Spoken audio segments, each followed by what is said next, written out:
UKIP are vehemently opposed to 0 hours contracts. They're something that came about as a result of the open door immigration policy. It allows big companies to take advantage of people, push the wages down, push the conditions down. So no, we are opposed to them. We're going to stop 0 hours contracts where you are exclusively tied. We're going to also say that all 0 hours contracts, the people who are on them must be notified at least 12 hours in advance of instead of actually turning up and being told they can't have it. And lastly, if you're on a 0 hours contract for more than 12 months, you will have the right to have that contract put into a actual contract or a temporary, a permanent position. With regards to the minimum wage, UKIP's plan is to remove the taxation on the minimum wage. At the moment, obviously, if you're getting taxed the minimum wage, you're not getting the minimum wage. You're getting the minimum wage minus the tax that the government takes on it. So we're going to raise the threshold of the tax to 13,500. Anybody at the moment on the current tax threshold is getting taxed at a rate of 20% on the minimum wage, and that does not include 12% NI for anything over 7,700 as well. That's all going to go 13,500, no tax on the minimum wage.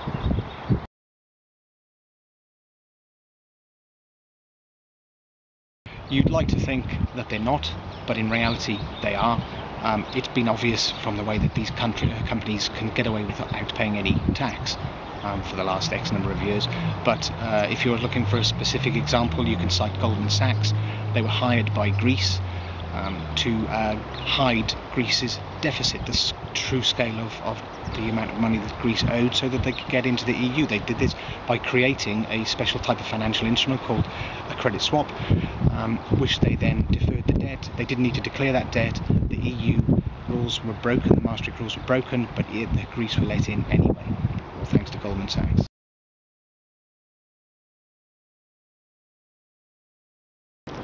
An awful lot more legislation that prevents them circumventing the current laws. Even though they're not breaking any laws, they're breaking all sorts of moral obligations as far as I'm concerned. So the government's new friends, Google, and we have Amazon, who else is there? There's Vodafone, there's a whole load of them, and they're not paying anywhere near the amount of money that they should. The EU has estimated we were losing 30 billion, and that was before the HSBC scandal came up, where it's actually just that one company that's lost 78 billion in revenue.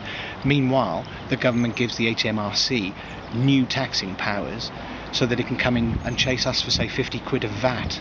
That's wrong. They need to concentrate on the big picture. I mean, the benefit fraud and things that other people are concerned about, where that's 2 billion a year, that's small beer by comparison. It really is a major asset that we are losing, hemorrhaging money on this. We shouldn't be allowed to do it.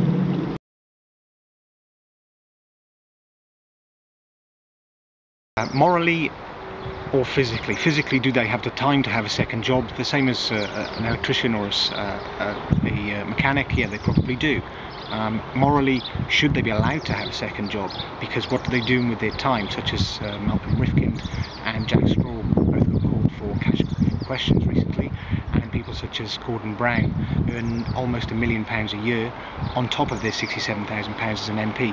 So that's the question. It's a moral question rather than do they have the time to do it? And I don't believe they should. I believe that they should be, if they're standing as an MP, they should stay as an MP for the period of their term.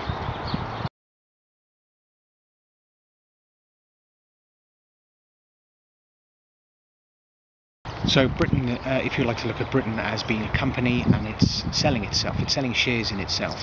So householders, banks, pension funds, private investors, foreign countries will invest and they'll buy British bonds, and it comes with a fixed interest rate.